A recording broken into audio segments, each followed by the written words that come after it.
Bien, muy buenas tardes en Caracas, buenas tardes acá también, ya son más de las 12 en Lima, Perú. Tenemos el gusto de estar esta mañana o tarde con Andrea Rondón. Andrea Rondón es una vieja amiga de Venezuela, y un país, como todos saben, en donde se optó por un modelo de socialismo que el presidente electo Hugo Chávez en su momento bautizó como socialismo del siglo XXI, y se impuso este experimento una vez más en la historia de la humanidad, pero esta vez muy cerca en América Latina, desde hace ya tenemos ya más de 20 años, ¿no?, de socialismo del siglo XXI. A nosotros nos interesa saber qué resultó de este experimento, y cómo se vive este experimento de modelo de vida en sociedad en Venezuela. Un país que cuando entró Hugo Chávez era uno de los países más ricos de América Latina por sus ingentes reservas de petróleo, ¿no? Y yo recuerdo cuando yo era niño, Andrea todavía no había nacido evidentemente, en los años 70, y yo me acuerdo de, gente que se iba a Venezuela a tener una mejor calidad de vida desde Perú. Hubo mucha migración peruana hacia Venezuela, porque hubo el socialismo acá en Perú que lo impuso Velasco Alvarado, ¿no? Y me acuerdo de amigos, de amigas de mi padre, que venían a Lima y que eran básicamente millonarios, ¿no? Tenían una capacidad de gasto muy superior a la de las familias peruanas de, niveles socioeconómicos parecidos, ¿no? Entonces, ¿cómo estás, Andrea? Gracias por tenerte acá. Y quería primero, que nos cuentes cómo ha sido, cómo cambió la vida de Venezuela desde el momento en que se impuso este experimento de modelo en sociedad.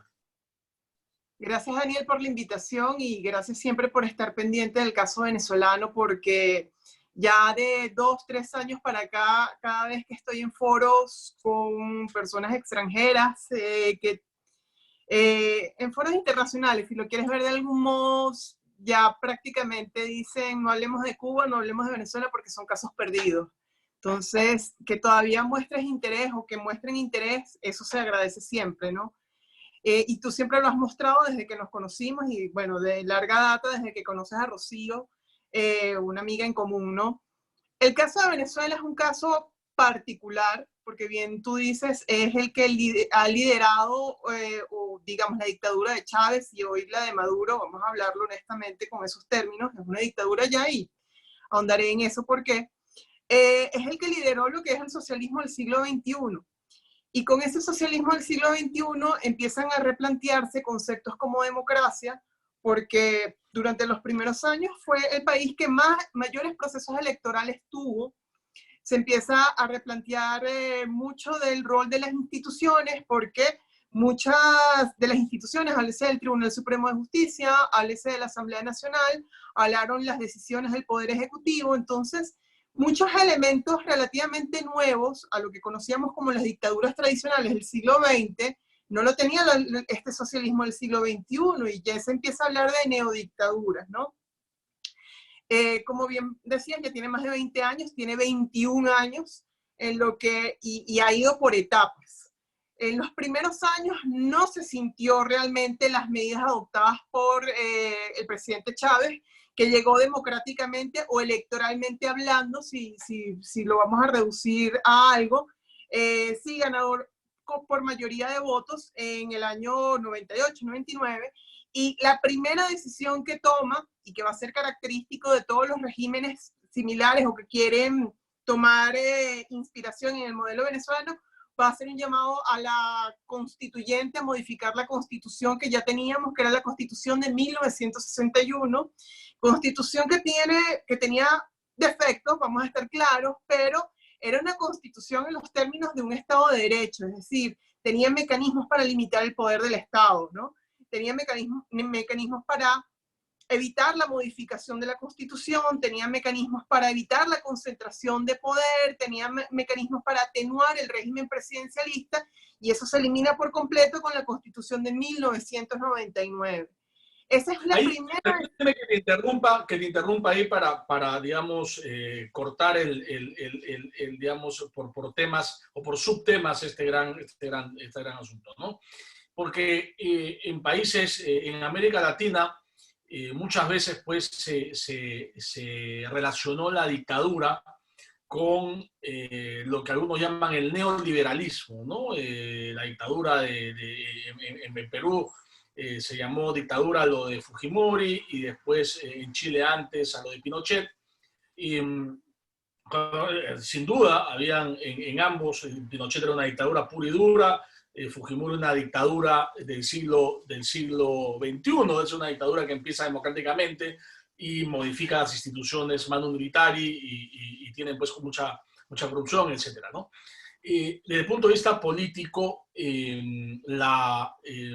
digamos, característica de estos gobiernos o de este socialismo del siglo XXI es no creer en las instituciones que fundan la democracia, ¿no? Esto es un poco lo que nos estás diciendo. Es decir, no se cree en la democracia. Se utilizan las instituciones de la democracia liberal, por decirlo de algún modo, para manipular, digamos, el sistema y hacerlo a semejanza de lo que el socialismo propone, que es un gobierno sin límites, ¿no? Un gobierno al final dictatorial.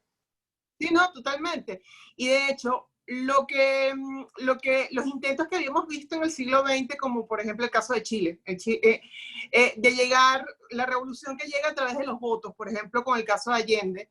Claro, Allende solamente duró 3 años, pero fue un intento ya de utilizar las instituciones propias de la democracia para luego pervertirlas y luego que usarlas para sostenerte en el poder. Eso hizo exactamente Chávez. Claro, en el caso de Chávez, pues le resultó perfecto porque Venezuela tenía unas condiciones, unas características muy propias del petróleo que le ha permitido sostenerse 21 años en el poder. Hay condiciones previas que, por supuesto, favorecieron a que Chávez llegara. Ya a finales de los 90, ya a finales de los 90 era una Venezuela distinta a la que describías al principio, que ciertamente Venezuela iba contracorriente con el resto de América Latina. Hoy en día sí, contracorriente, pero ya se nos está asemejando muchos países. Háblese, por ejemplo, Argentina, es un caso que me parece tan cercano a Venezuela hoy en día en muchos sentidos, ¿no? Y ciertamente Chávez utilizó la democracia, el voto para llegar al poder, y luego utilizó también esas mismas instituciones propias de la democracia, propias de un Estado de Derecho, para sostenerse en el poder.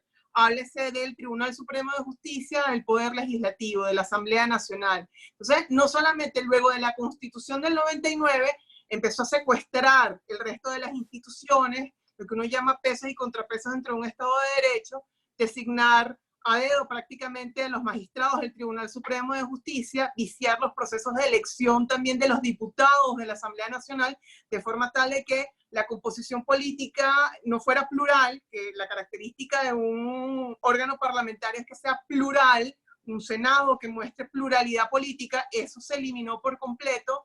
Y claro, al ir socavando y al ir secuestrando esas instituciones propias del Estado de Derecho, lo que naturalmente estaba llamado a limitar el poder, las utilizó en su propio beneficio y sostenerse en el poder. Porque claro, ¿por qué decimos neodictadura? Porque no llega con la violencia y no se sostiene en estos 21 años, aunque ha habido hechos violentos, pero no se sostiene en los 21 años con violencia.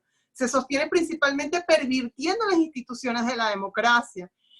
Pervirtiendo las Claro, instituciones. justamente lo que quisiera es que nos expliques cómo fue este proceso, ¿no? O sea, estamos hablando todavía del aspecto político, ¿no? Después hablaremos del aspecto económico, ¿no? Pero toda democracia real está basada en un contrapeso en el equilibrio de poderes entre el poder ejecutivo y el poder legislativo, es que quien ostenta el poder transitoriamente, porque todos, digamos, los políticos son elegidos periódicamente y ostentan el poder de manera, digamos, temporal, ¿no? No utilicen ese poder para abusar del derecho de los demás, ¿no? Y favorecerse políticamente o económicamente o de cualquier otra manera, ¿no? Entonces, ¿cómo se dio el deterioro? Porque yo me acuerdo que fui a Caracas cuando Chávez ya había sido elegido y todavía no tomaba el poder. Y me parece, y tomó el poder con un discurso anticorrupción, me acuerdo, muy fuerte, un discurso anticorrupción muy fuerte. Tanto es así que en un café que fue a tomar una cerveza, ¿no? Después de trabajar, quien me llevó la cerveza me quiso cobrar la cerveza él y no el establecimiento, porque me dijo que la corrupción ya iba a acabar con Chávez, ¿no? Fue una anécdota muy curiosa que tuve yo en Caracas. Y después otra anécdota es que conocí, en esa época fui a ver a la CAF, la Corporación Andina de Fomento, que tenía sus cuarteles generales ahí, y hablé con banqueros y los banqueros me decían que no tenían ningún temor de Chávez, que eso iba a ser, digamos, era totalmente controlable, ¿no? Entonces había una... Chávez llegó democráticamente al poder. ¿Cuáles son los hitos en donde él va violando estas instituciones democráticas? ¿Cuáles son los 3, 4 hitos que tú conocerías como los pasos hacia lo que es ahora un régimen dictatorial? Bueno, además de convocar inmediatamente, incluso antes de entrar en posesión del cargo, porque fue bandera electoral, una nueva constitución, la constitución del 99, es una constitución que le permitió, lamentablemente, hacer todo lo que haría a lo largo de estos 21 años. Esa no es una constitución en términos modernos que limite el poder del Estado ni reconoce efectivamente derechos y libertades. O sea, ni bien llegó al poder, impuso una nueva constitución. Sí, sí, sí, por procesos electorales, pero claro, tú muy bien lo Por referéndum. Exactamente, Chávez llegó no solamente con esta propuesta, sino también con un discurso muy populista, un discurso que llegó no solamente a las masas, sino llegó a distintas clases sociales y llegó a distintos sectores, de forma tal de que muchos industriales y banqueros, muchos sectores de la comunicación, hubo canales de televisión que le dieron mucho espacio y mucha cobertura a Chávez. Llegó con el aval de muchos sectores de la sociedad civil. Eran pocas las voces disidentes. Yo en esa época era estudiante de Derecho, pero formaba parte de una ONG, era pasante en una organización no gubernamental de derechos humanos, y veía, esa era una de las pocas instituciones, una de las pocas, la sociedad civil organizada a través de think tank, como se dice, o ONGs que llamaban la atención respecto de los vicios del llamado a la Constitución, por ejemplo, porque no fue constitucional la forma en que se convocó para votar a esa nueva Constitución y la forma en que se dictó la nueva Constitución. Se hizo dentro de los caminos regulares que todavía existían, dentro de los recursos constitucionales que todavía existían en aquel momento era Corte Suprema de Justicia, sin embargo tuvo lamentablemente el aval de la Corte Suprema de Justicia. Eso es responsabilidad lamentablemente de la Corte Suprema de Justicia que llegáramos a la Constitución del 99 violando completamente la historia constitucional que teníamos. Entonces, además de la Constitución del 99 e ir aparejado con un discurso populista que llegó a la mayor parte de la población en Venezuela, y que le permitiría mantener popularidad a Chávez durante los primeros años, la verdad, eso como país y como sociedad es una responsabilidad que tenemos que asumir siempre, y existieron pocas voces disidentes al respecto. Inmediatamente con su discurso anticorrupción convocó una reorganización de los poderes públicos. Entonces no solamente vino la Constitución del 99, sino que ahí de mesa limpia el Poder Judicial, el Poder Legislativo y todos los poderes en los distintos niveles, nacional, estatal y municipal. Entonces vino caída y mesa limpia, constitución caída y mesa limpia al resto de los poderes públicos, y con ello ya empezó a secuestrar las instituciones ALC de la Corte Suprema de Justicia, del Consejo Nacional Electoral, que iba a ser parte importante durante todos esos procesos electorales de los primeros años de Chávez, con lo cual mucha de la comunidad internacional comió el cuento de que estábamos en democracia porque estábamos en elecciones. Se votaba.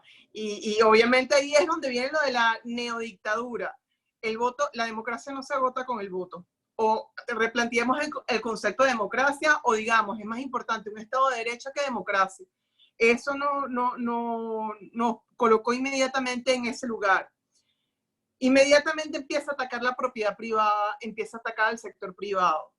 Y lo hace por sectores, lo hace desde los lugares más importantes, si lo quieres de algún modo, háblese de tierras, el régimen agrario o la reforma agraria la aceleró. Entonces hubo una reforma.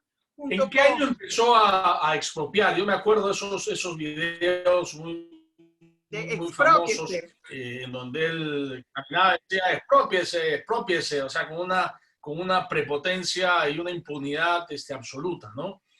¿Cuándo empezó a expropiar la propiedad privada Hugo Chávez? De modo aislado. Al rato de haber...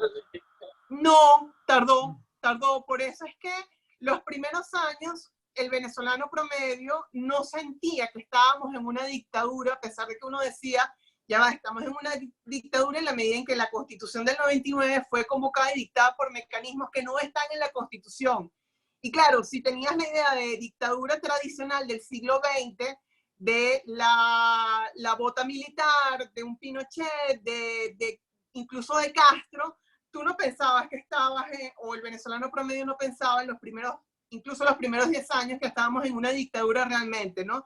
Él empieza a hacer ese discurso ya más agresivo, ese discurso populista empieza a hacerse agresivo en el año 2004-2005. Ahí es donde empiezan realmente esas medidas agresivas contra la propiedad privada, ese expropiese express, con lo cual deformaron completamente la institución de la expropiación, y de una garantía constitucional de la propiedad pasó a ser expoliación, un despojo violento de la propiedad.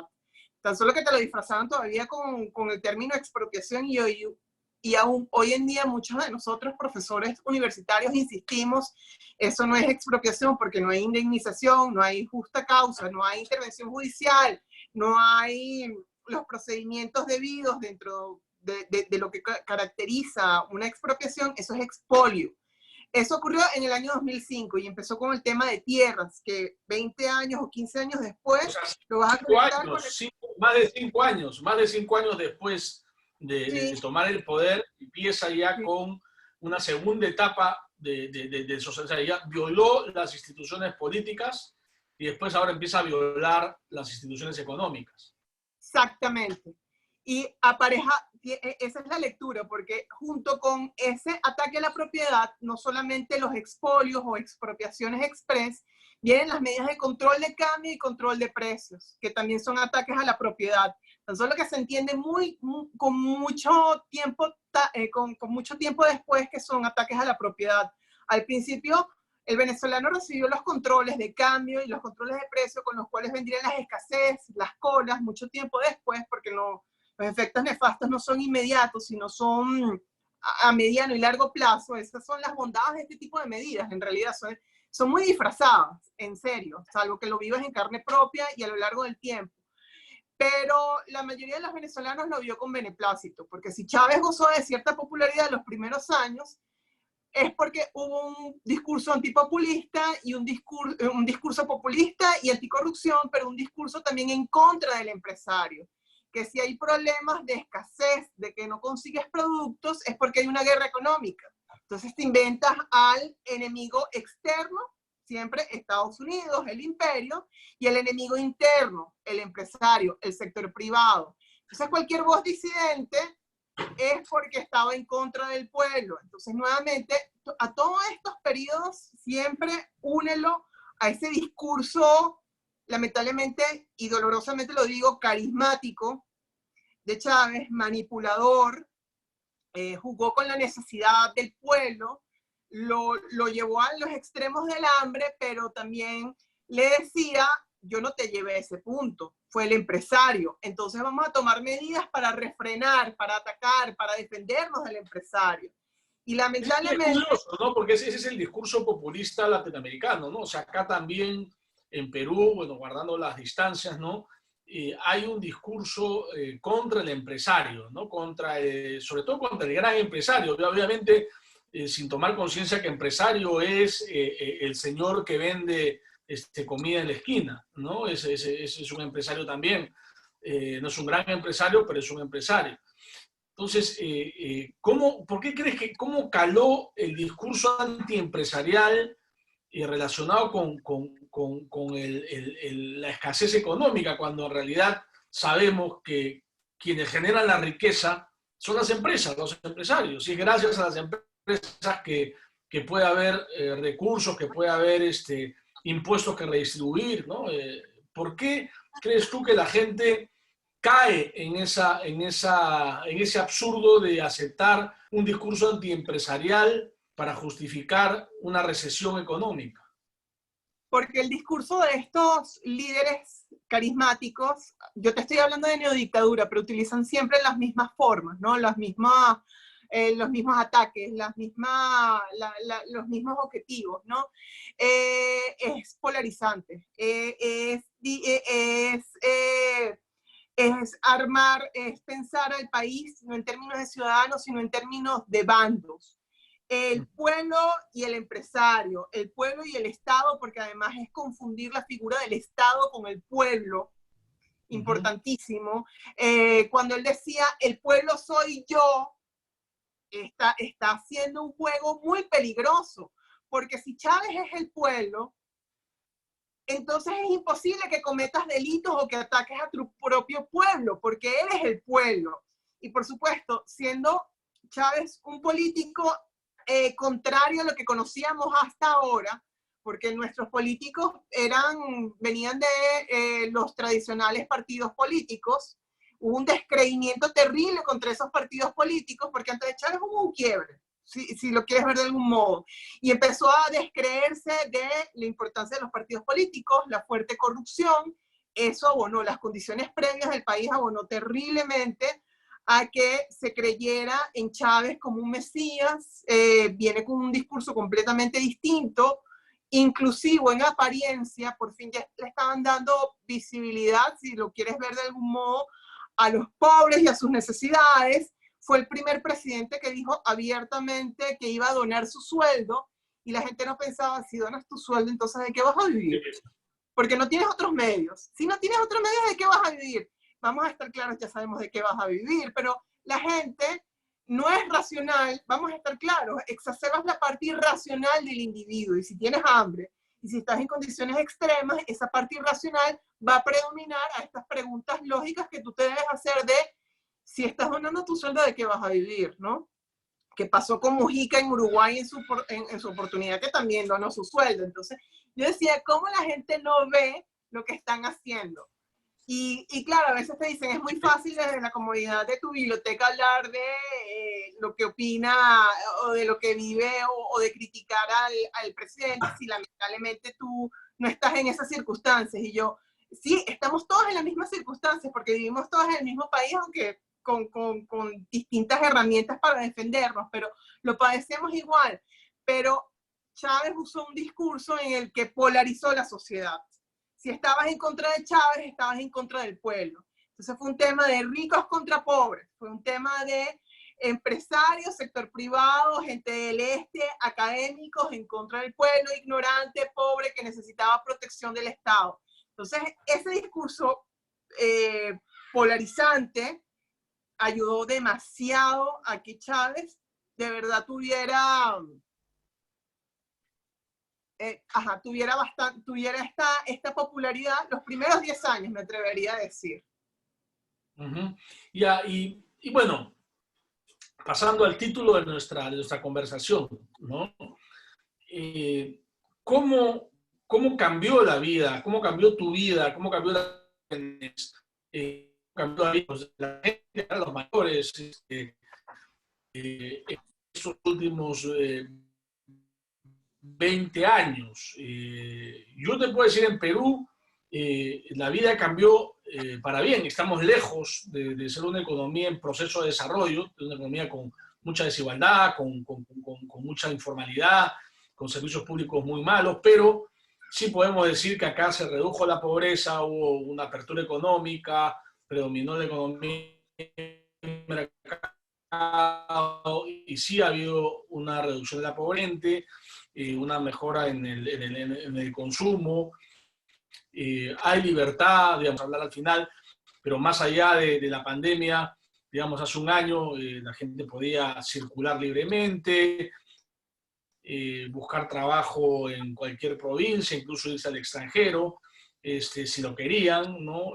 En los últimos años incluso se redujo mucho y hemos recibido 1 millón de venezolanos y la economía, y les hemos dado la bienvenida a la gran mayoría. Evidentemente siempre toda sociedad tiene delincuentes y tiene, no, pero la gran mayoría, 99% de venezolanos que ha venido acá, se ha insertado en la sociedad, ha emprendido,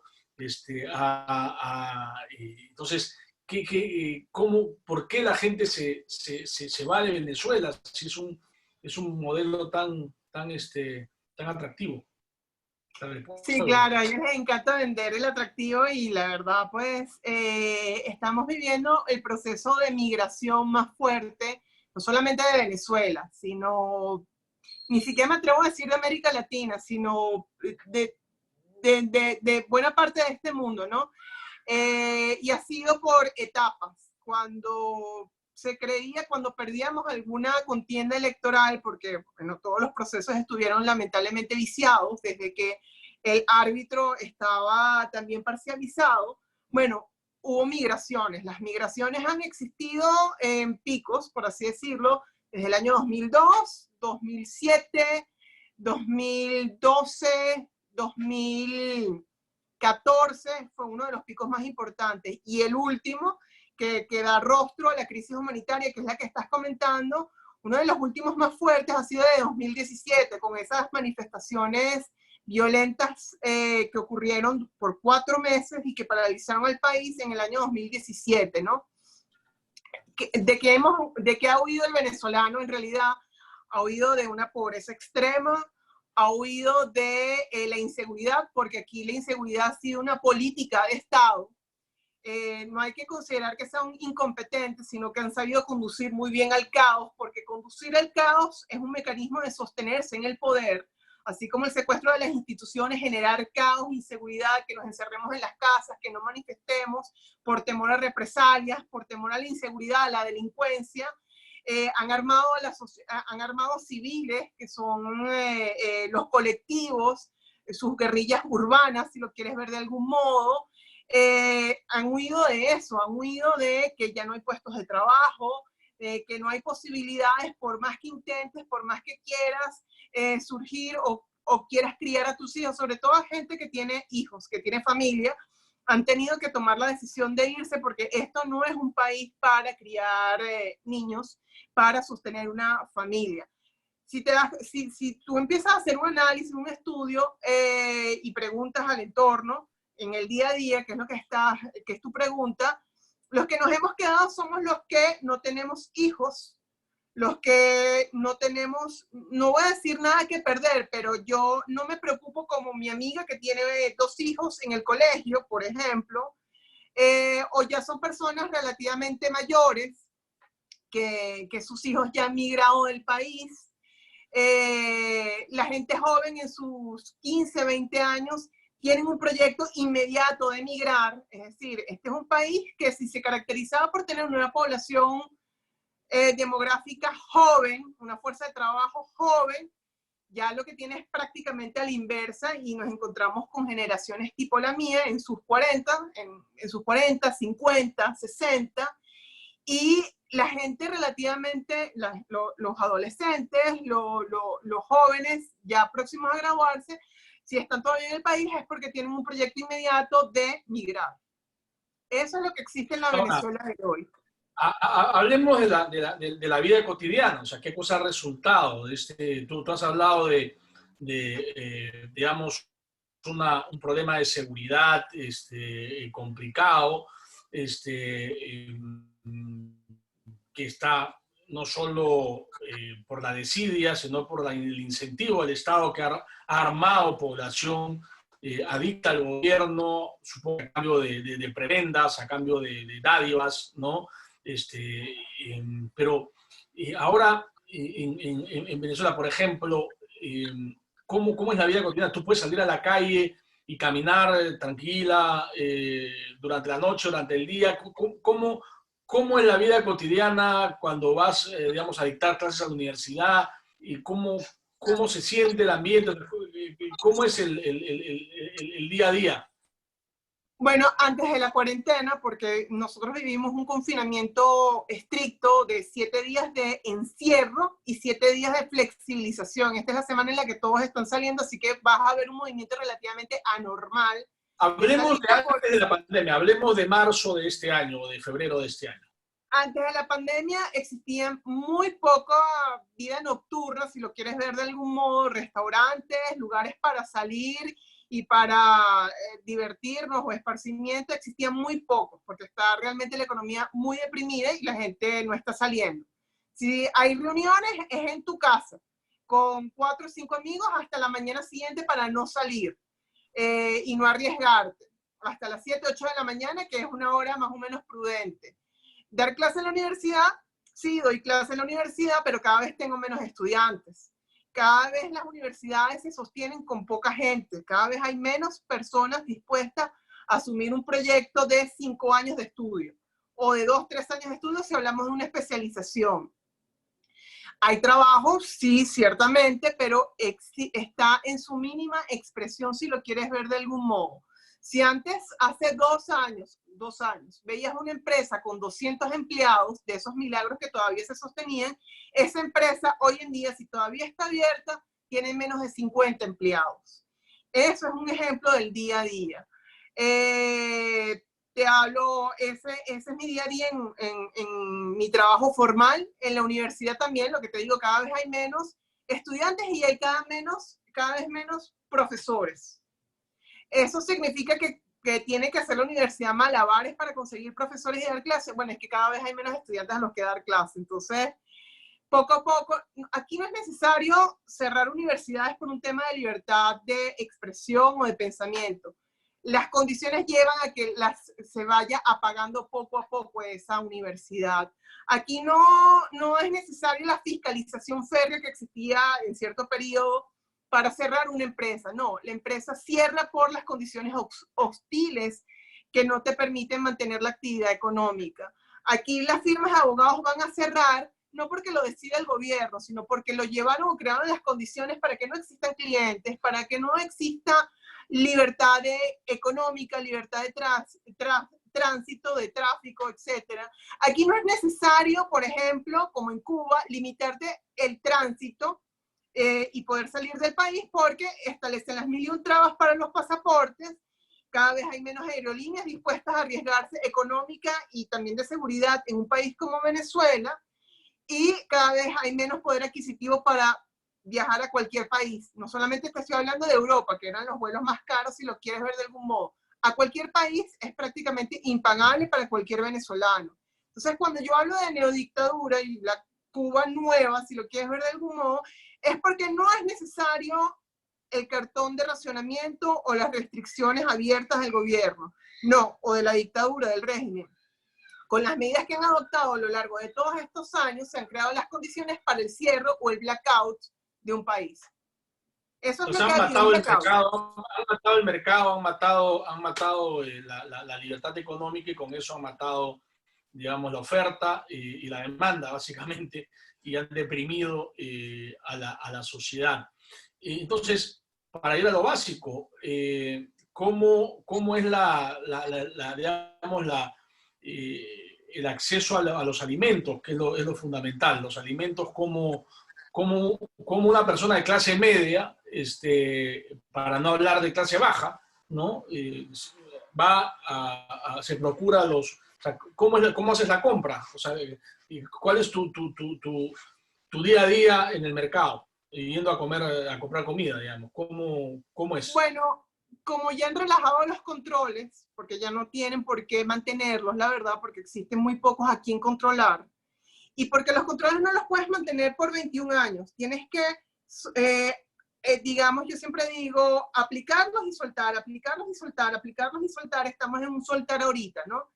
Entonces, te vas a conseguir, así como te he hablado de este panorama medio desolado, te vas a conseguir bodegones, te vas a conseguir, porque además las medidas económicas, las sanciones, el gobierno de los Estados Unidos también han hecho en nuestro día a día un poco raro, ¿no? Lo han enrarecido en el sentido de que todo lo que se han robado, todo el dinero ilícito no lo pueden invertir afuera, lo invierten aquí en el país porque no lo pueden sacar. No hay forma ni manera de que puedan reinvertirlo o sacarlo de algún modo, porque somos los apestados del mundo, no hay banco serio que acepte abrir una cuenta o acepte dólares desde Venezuela, por así decirlo, cada vez es más difícil. Entonces lo invierten aquí en Venezuela y te consigues automercados muy surtidos, bodegones muy surtidos. ¿Quiénes pueden acceder a esos lugares? Muy pocos, muy pocos. Los que pueden acceder son los que tal vez tengamos un trabajo más o menos formal, siempre con el presupuesto en la cabeza, siempre pensando cómo termino la semana y cómo empieza la próxima semana. Lo que antes no teníamos en mente, pues lo tenemos hoy en día, tenemos el cálculo en dólares en la cabeza. Y también está el séquito alrededor del régimen, que es lo que se conoce como los enchufados, ¿no? Es un séquito que se ha beneficiado de los privilegios de este régimen y que sí tiene mucho dinero para circularlo en el país porque no lo pueden sacar, porque es un dinero apestado, si lo quieres ver de algún modo, ¿no? Entonces ves Ahora, una Venezuela un poco rara. lo que ha logrado tal vez una mejora relativa en este contexto ha sido la dolarización, ¿no? O sea, ya se abandonó prácticamente la moneda local, ¿no? Supongo, o me equivoco, o sea, la dolarización ya ha sido permitida en la economía venezolana, lo cual, digamos, tiene sus ventajas, ¿no? O sea, tiene sus ventajas porque permite una estabilidad monetaria y permite, eso se han dado esta libertad para poder mantenerse en el poder sin que haya tanta escasez. Sí, la verdad que sí, porque estos espacios o estos periodos es lo que le termina de dar oxígeno al régimen, pero también sí, es una realidad, nos da oxígeno a nosotros como ciudadanos venezolanos promedios, que necesitamos comprar, necesitamos alimentarnos de algún modo, vestirnos ¿Y de es algún posible modo. hacer remesas? ¿Es posible enviar dinero a Venezuela legalmente Sí, sin que el banco te a expolie? la, sí, a la tasa de ellos, pero la diferencia entre la tasa oficial y la tasa del mercado negro, y que ya no se habla realmente prácticamente de mercado negro, sino de mercado paralelo, no es mucha.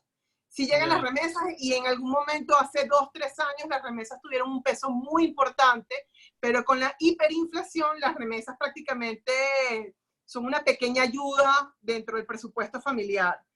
Aquí juega mucho la hiperinflación. También es un juego medio diabólico en el que estamos dentro de la hiperinflación. Y el tema de la dolarización es cierto. Sí, eso es lo que quiero preguntar. ¿Todavía circula la moneda nacional? ¿El sucre sigue circulando? No vas a ver bolívares ni Ah, billetes en la bolívares, calle. perdón. Sí. Eso sí no lo vas a ver, no lo vas a ver. Nadie te los quiere aceptar. No lo vas a ver. Ya, pero entonces los precios se están fijando en dólares. Totalmente, y es libre, no hay problema con eso. Tú te metes a cualquier página web, te metes Y a cualquier... pagas, y pagas y pagas en la tienda, en el supermercado, pagas con dólares físicos. Totalmente, puedes pagar con dólares en efectivo o con tarjetas internacionales, lo puedes hacer perfectamente. Eso Ya. no significa que no tengamos control de cambio, lo tenemos, tan solo que han decidido no aplicarlo completamente, porque necesitas al mismo tiempo oxigenar la economía de algún modo, porque si no nos vas a terminar matando a todos, ¿no? Incluido tú como gobierno, tú como Estado, porque también necesitas los dólares, también necesitas que tus acólitos, tus funcionarios vivan. Así que definitivamente eso lo vas a ver. Tú no vas a ver bolívares por ninguna parte. Eso ocurrió mucho el año pasado y hace 2 años cuando la reconversión monetaria por el tema de la hiperinflación, no había dinero. Entonces se inventaron nuevas formas de pago. Ya un estacionamiento no llevas cómo pagarlo porque lo pagábamos en efectivo y no se conseguía el efectivo. Bueno, lo terminamos pagando con dólares, sí, también se paga en dólares, o con puntos, con tarjetas de débito, lo que no pensabas antes, hoy se paga así. Ya no vas a ver efectivo realmente en la calle. No me pronuncio respecto al transporte público, no, ellos se ayudan con $1 o $2, pero no sé si están aceptando bolívares. Ahí sí no opino, porque además en esta pandemia no, te voy a ser sincera, como estaba encerrada, y sobre todo en este país, que aquí uno no puede agarrar ni siquiera una gripe, estoy un poco fuera de la realidad. Eso lo confieso, y así estamos muchos. Vivimos del delivery, vivimos de cosas así, ¿no? Pero nuestra economía es un poco rara. Vas a ver, es dólares, porque ha habido una dolarización forzada, no pensada como por ejemplo en el Ecuador. Algo pensado, estructurado, sistematizado, llevado por economistas serios. No, aquí ha habido una dolarización forzada porque destruiste el bolívar, destruiste la moneda. Aquí incluso por la destrucción de la moneda y por la hiperinflación, aquí el tema de las criptomonedas ha tenido mucho auge, como países desarrollados ha tenido la criptomoneda. Claro, la criptomoneda en otros países ha sido un mecanismo de inversión. Aquí en Venezuela un mecanismo de protección. Vamos con la corriente, pero por distintos motivos. Pero hemos encontrado formas de sustituir completamente la moneda que ha sido totalmente destruida. Y justamente respecto a la élite gubernamental, se impone el socialismo siempre con un discurso igualitario, ¿no? O sea, queremos que todos sean iguales, que no hayan élites burguesas o adineradas, sino que todos tengan digamos, el ingreso más parecido posible, que todos sean iguales. Y lo que normalmente ha surgido, ¿no? Es una élite que no lo es una élite económica, que no lo es en función de sus éxitos empresariales o de haber producido, digamos, algo que ha pegado en el mercado local, internacional y ha generado empleo, como suelen ser, digamos, las élites económicas en los países capitalistas, ¿no? En donde hay desigualdad sin lugar a dudas, pero una desigualdad que tiene una lógica económica, ¿no? En Venezuela, la élite económica ahora es la élite gubernamental, ¿no? ¿Cómo es esto? O sea, ¿quiénes son los que tienen más dinero ahora en Venezuela? Bueno, principalmente lo que te comentaba, los llamados enchufados, los que se beneficiaron de un modo ilegítimo, con privilegios de este régimen, definitivamente. Empresarios que no son realmente empresarios, que se beneficiaron por los privilegios que otorga el régimen, bueno, aquí también, vamos a estar claros, aquí también se abrieron las fronteras para el narcotráfico. Esto a veces suena un poco duro cuando uno lo dice, pero esto es una narcodictadura. Y claro, el narcotráfico es un negocio que trae mucho dinero en circulación y con ello las clases que se benefician de eso. O sea, si ves una extrema pobreza, ves gente comiendo basura de la calle en cualquier sitio prácticamente, pero ves gente también muy pudiente, que no tiene problema en hacer un mercado pequeño de $500 en cualquier bodegón de esto y lo paga sin mirar la cuenta, sin distinguir los precios ni nada, sino saca el efectivo, $500, $600 de una. Eso lo ves. Y evidentemente esa igualdad tan proclamada pues no se logra. Evidentemente aquí ha habido una desigualdad, digamos, perniciosa, porque la desigualdad es sumamente deseable en el sentido de, o inevitable, porque el ser humano es distinto, siempre y cuando que cada uno tenga calidad de vida y acceso a los servicios, que es lo que ocurre en los países desarrollados, como tú bien comentas. Hay desigualdad, pero ¿qué importa que exista un Steve Jobs y un Pedro Pérez distintos? Pero Pedro Pérez accede a los bienes y servicios, tiene calidad de vida, no se preocupa por su integridad física, porque tiene seguridad, etcétera, etcétera. Eso en Venezuela no existe. Nuestra desigualdad es completamente distinta y es perniciosa y ha exacerbado también resentimientos, rencores, porque hay pocos empresarios legítimos, pero los hay. Entonces, claro, hay una cosa muy popular que si ya prácticamente ves un bodegón, tú siempre tienes la sospecha es de un enchufado y no necesariamente es así. Entonces, también la sociedad o digamos nuestra forma de ver al otro venezolano, de ver al otro, ha cambiado completamente. Así que la destrucción no ha sido solamente de instituciones, destrucción del mercado, de instituciones políticas, jurídicas, económicas, sino también destrucción del venezolano como gentilicio. ¿No? Se crea la sospecha, la desconfianza. Lo que tú ves mucho en Cuba, aquí también se crea la sospecha, la desconfianza, pero fue a través de otros mecanismos, a través de estas desigualdades perniciosas. Mucho cubano en Venezuela ayudando al Estado con su know-how territorial. Sí, claro, los veías en su momento en los registros mercantiles, en los registros públicos, civiles, también los ves en las grandes misiones. Aquí trajeron mucho médico cubano, lamentablemente. Ayudaron en su momento. Ya hoy en día no abundan tanto, no lo ves tanto, porque Venezuela está prácticamente destruida y pues no te vas a quedar en un país tan destruido como este. Así es la lógica. Es sumamente, yo no voy a decir raro. Hay encuestas libres, o sea, hay encuestas que se hacen para medir la popularidad del gobierno, cuán débil políticamente está Maduro. Sí hay, pero siempre se tiene un poco de dudas al respecto. O sea, se pueden publicar, la verdad es que este régimen no se siente amenazado ya. Eso es lo terrible de las circunstancias en las que vivimos. Es un régimen que no se siente amenazado por líderes políticos o por una oposición, en este caso hoy en día, lamentablemente. Sí se publican, pero claro, todo a beneficio de inventario, porque es muy difícil obtener transparencia en la información, es muy difícil obtener información confiable, pero sí se publica. Lo que pasa es que lo recibes a beneficio de inventario. ¿Y qué pasa con Guaidó? Porque Guaidó en determinado momento fue reconocido incluso por los Estados Unidos como el presidente demócrata o el presidente legítimo de Venezuela. ¿Cómo está esa situación? O sea, él ha quedado ya prácticamente al margen, ¿tiene alguna función? ¿Hay alguna esperanza con él? ¿Cómo está esa situación? Bueno, formalmente sigue siendo presidente interino. Yo todavía lo reconozco como presidente interino. No tengo otra opción, si lo quieres ver de algún modo, pero de que sea realmente una opción política para resistir al régimen y para salir de esto, no lo es. Porque insistir en llamar al diálogo con un autor de crímenes de lesa humanidad, eso no se puede, lamentablemente. No es viable en el escenario político.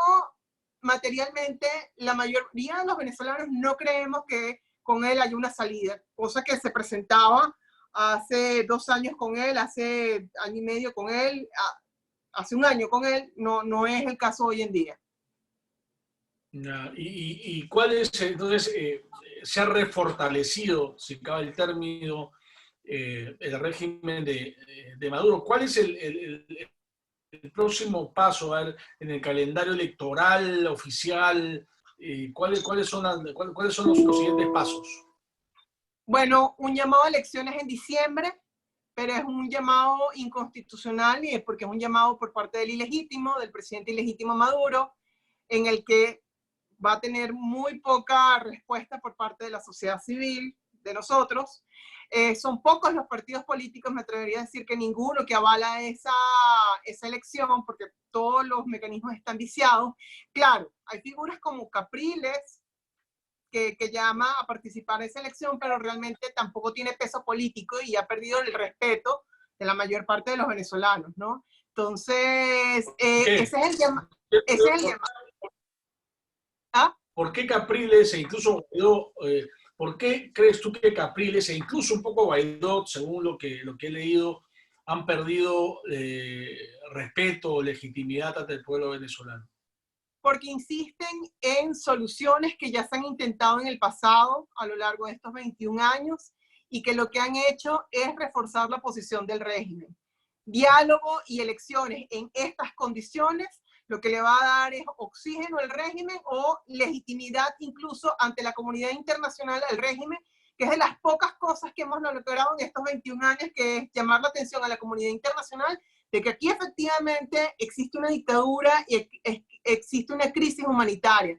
Eso se logró en el año 2017 y siguientes, cuando reconocen a Juan Guaidó como presidente interino y como presidente legítimo. Es una respuesta de la comunidad internacional a todas las denuncias que hemos hecho a lo largo de estas 2 décadas. Entonces, ellos lamentablemente insisten en mecanismos que destruyen todo ese trabajo que se hizo a nivel internacional, y se insisten en mecanismos, en soluciones, mesas de diálogos, elecciones, que ya se han intentado en el pasado, y lo que hicieron fue llevarnos a esta situación, a un sitio muy oscuro que yo no sabría ya definir, sin salida prácticamente. Por eso es que han perdido el respeto de casi todos nosotros. Yeah. Y María Corina Machado, ¿qué papel está cumpliendo ahora? Como ella sin duda es la lideresa ahora de la oposición más, yo diría radical, tal vez más realista, ¿no? ¿Cómo está ella? ¿Cómo está ella? ¿Actúa en libertad? ¿Cómo la están tratando? Bueno, ella no puede salir del país, lamentablemente, y para hacer algún movimiento... ¿Por qué no puede salir del país? ¿Qué cosa aduce el régimen para mantenerla encerrada en Venezuela? Bueno, la verdad es que siempre, bueno, desde que la despojaron de su condición de diputada, de parlamentaria, es una medida de prohibición de salida del país, no puede hacerlo. Ya perdí la cuenta de los años de cuando no puede, de cuando ya ella no puede salir del país. Estamos hablando de 3-4 años está esa medida. Incluso dentro del país tiene dificultades para movilizarse, siempre tiene un grupo que se las dificulta, que las sigue, no tan abiertamente, porque ahí no hay una medida evidentemente, pero sabemos cómo operan regímenes de este corte, ¿no? Ella es una de las pocas voces disidentes dentro de la oposición que hace un llamado a que las elecciones no se puede participar en estas condiciones, porque es repetir el error y perder nuevamente el respaldo de la comunidad internacional. Está en una posición complicada, difícil, sobre todo con las declaraciones de funcionarios como Story o Abrams, que dicen que ella vive en un realismo mágico. Está en una posición difícil, pero por lo menos sigue firme, y es de las pocas que habla claro. No se puede ir a elecciones con este régimen, no se puede sentar a negociar con este régimen, no puedes convocar nuevamente al pueblo a preguntarle qué es lo que desea, porque eso ya lo hiciste en julio de 2017, o sea, no puedes reeditar lo que ya hicimos. Esas son las críticas que ella tiene frente, por ejemplo, a Juan Guaidó. No tienes un plan realmente de acción, no lo tienes. Ciertamente ella tampoco lo tiene fácil, pero por lo menos es una voz disidente que dice las cosas de una forma firme, así sea una voz aislada. Bueno, ha sido muy interesante conversar contigo, Andrea. No sé si tienes, digamos, unas últimas palabras para digamos, los jóvenes peruanos y de América Latina que nos están escuchando, nos están viendo. A mí me gustaría que el ser humano no aprendiera los errores en cabeza propia, que lo vieran en cabeza ajena. Que si bien algunos ya piensan que Cuba y Venezuela son casos perdidos, está bien, piénsenlo, que me duele como venezolana que se piense eso, pero piénsenlos como países advertencias. Cualquier país de América Latina puede llegar a la situación de Cuba, Venezuela. Es más, cualquier país del mundo puede llegar a la situación de Cuba y Venezuela. Me atrevo a ser directa al decirlo. España está atravesando un momento muy difícil, ¿no? España, un país de Europa, España que pasó por un proceso democrático en los años 70 y está pasando por lo que está pasando ahorita. Argentina no está tan lejos del caso venezolano. Lo que quiero significar es, tomen en cuenta estos red flags que Daniel me estuvo preguntando de inicios de este proceso, a lo largo de todo este proceso, porque las fórmulas se repiten. Piensen lo que pueden intentarlo en cada uno de sus países y que perfectamente pueden terminar como Cuba y como Venezuela. No lleguen al punto de Cuba y Venezuela para aprender del error. Piensen de una vez, vamos a evitar llegar como Cuba y Venezuela. Exactamente, hay que ver con atención lo que está pasando en Venezuela y lo que está pasando en Cuba para ser conscientes de que ese es el resultado de una receta, de la receta socialista, la receta populista, que muchos nos venden acá como la receta que va a traer la justicia económica contra el neoliberalismo, ¿no? Y lo que resulta de esa receta es lo que está sucediendo en Venezuela, y lo que está sucediendo en Cuba, y lo que sucede en Corea del Norte, que sabremos qué sucede en Corea del Norte, es mucho más difícil saberlo, pero eso es el socialismo real, ¿no? Es algo que yo cuando eh, alguna gente me cuestionó y me cuestiona siempre cuando yo digo que Venezuela es socialismo real. O sea, no pueden venir a decirme que eso no es socialismo, que es un régimen corrupto. No, en eso termina el socialismo siempre. Siempre termina en lo mismo. El socialismo del siglo XXI, como decía el presidente Aznar en algún momento, es exactamente igual al del socialismo del siglo XX, solo que ya conocemos los resultados. Por lo menos en el siglo XX, por lo menos hace 100 años, cuando recién empezaba la Revolución de Octubre, los idealistas socialistas creían que podía funcionar una fórmula en la cual el Estado nos diga qué hacer y cómo hacerlo y nos prive nuestra libertad para mejorar la sociedad.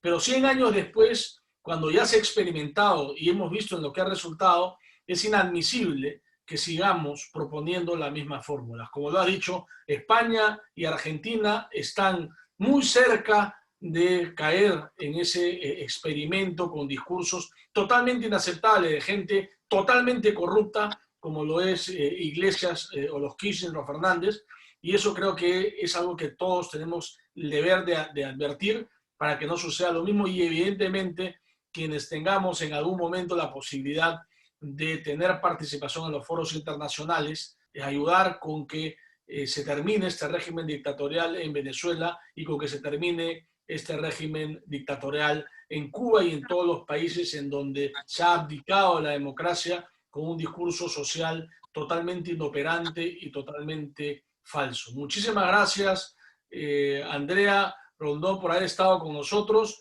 Y bueno, y mucha suerte y mucha fuerza para seguir dando la batalla por las ideas de la libertad. En eso estamos. Gracias, Daniel. Adiós. Bueno, encantado, Andrea. Igual.